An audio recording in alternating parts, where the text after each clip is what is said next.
Hey, Slater Crusaders. Always so grateful for the professor of virology at Columbia University. Like, this is bonkers to me that we get to talk to the professor of virology at Columbia. He's the guy.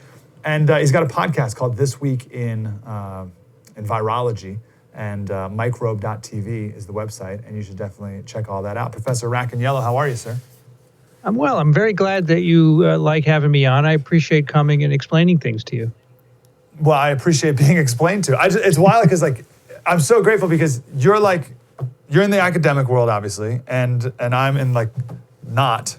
So I'm grateful that you can bridge this for me and for all of us listening. Because we can't be living in our own little circles, because that doesn't do anyone any good. Let me ask you a couple basic questions, then I want to get some stuff from your podcast last week, some of the more sciencey stuff.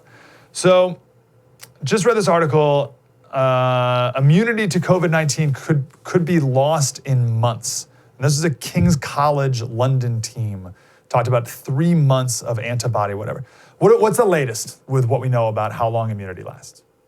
All right, so let's put this in perspective with other coronaviruses, right? Because there are 4 other coronaviruses that infect humans all the time, right? That we've known about them since the 60s. They cause common colds, pretty mild infections. When you get infected with one of those, typically the first time you do in the first 10 years of your life, you make antibodies. And then within 6 months, they go down, very low levels.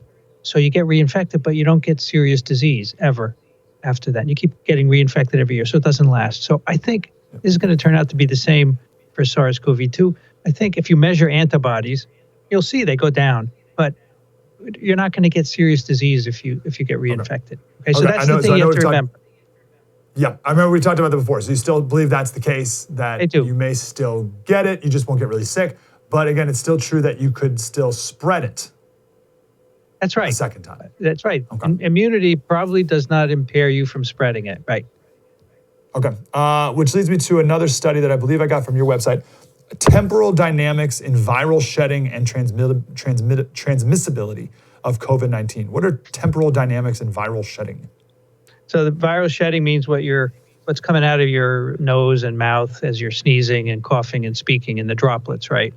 And temporal simply means with time. So this study was really important because they said, when do people shed virus in the course of the disease?